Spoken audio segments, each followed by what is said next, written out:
Alright, here's my latest acquisition. I picked this up at a military show recently. It is a pretty sweet deal. This is a all matching numbers German K98. It's an early war. It's actually 1939. I'll show you here. 42 is the manufacturer code. I'm not 100% sure. I think that's Mauser. 1939 is the manufacturer date. You can see the stamps on the side of the receiver here. There are 655. Looks like all three of them. The other side, serial number 487, and there's a B and a B underneath, so two B's. There is also a stamping there which says 655. So 487 is the serial number.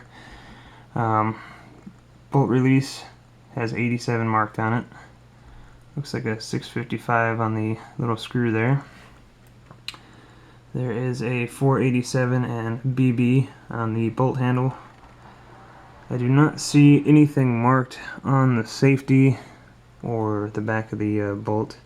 Some of them were marked on the back, but this one is not.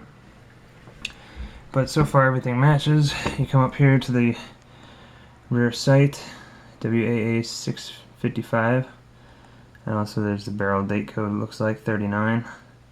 That all matches, and you get up here to the rear barrel band 655 as well, front band 655. You flip them over here,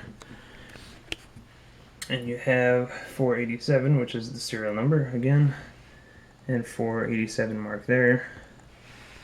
Now, if we go up even further here, let's see on the front sight, there should be, kind of hard to see here. I don't know if you can see that. There is a WAA 655 up there as well.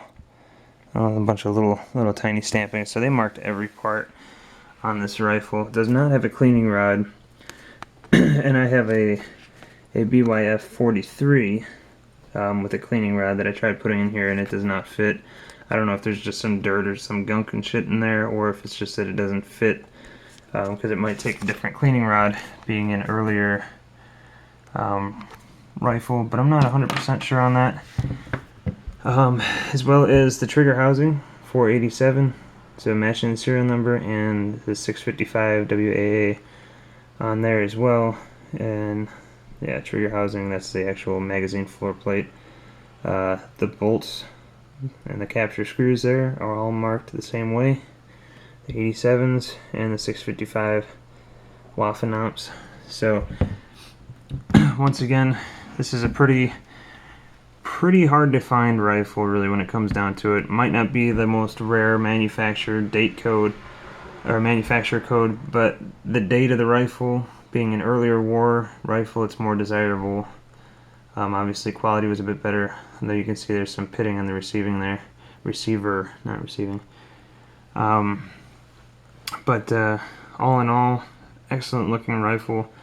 And also, one other part that I forgot to showcase here, but the stock, the butt plate,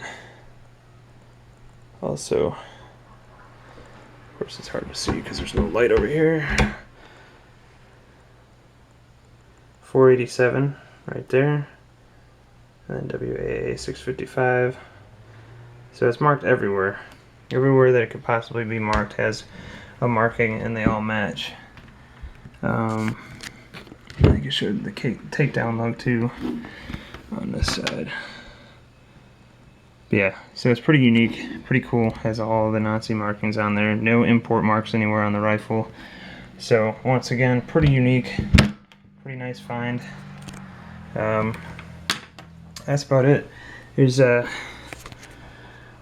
those cool stampings in the stock, Eagle and the H, and the WAA 655 twice, which on most rifles, those are pretty worn down. A lot of them get refinished, whether it's, you know, who knows who made it, who refinished it. I mean, If it's Russian capture, you'd be lucky to see anything on there, really. So it looks like it's pretty much a survivor rifle, untouched. Cleaning rod is missing, obviously. This rifle did not have a front sight hood from the factory. There's no groove for it up there. So it's not like it's missing the sight hood or anything, which is kind of unique. I didn't really realize that. I was kind of like, oh, it's a typical rifle missing the cleaning rod and sight hood, but it actually doesn't come with a sight hood. So cleaning rod is the only thing that's really missing. That and a sling. I have a sling for it as well. Right here. So I don't know. There's no real clear markings on this one at all whatsoever. It is a Mauser sling, whether or not it's German or not, I don't know. But it'll get me by for now. So I'm gonna put that on there, and then I'm gonna try to get. I actually bought one already. A numbers matching, not specifically numbers matching to this, serial number or anything, but numbers matching bayonet for this rifle. So that'll be in probably in about a week or so, and then have pretty much the complete package. So just got to find a cleaning rod for it that might work. But there you go. But yeah, like I said, it's pretty sweet rifle. As soon as I saw it, luckily I had the cash, I was able to pick it up. One of those deals where if you didn't have the cash, you would have ended up losing out on the deal. And like I said, I've already been offered twice what I paid for it, so whether or not I hang on to it for very long, I don't know. I might find another one that's, in decent shape that I might keep for a while. But this one is pretty unique, so I might hang on to it. It's a hell of an investment, really. So, but there you guys go. I just wanted to show it a little bit. Hate to get rid of it if I do. At least everybody got to take a moment to enjoy an original numbers matching rifle. Pretty unique, pretty awesome. I don't know what the story is behind it. I mean, it could have been, a vet bring back, very possible. It was not duffel cut or anything. This is the original stock. So once again, that's a huge puzzle piece for anybody who's looking for an original Mauser, is finding one that has its original stock with all the stampings in it, the butt plate, all that stuff. Usually that's one thing that's not correct.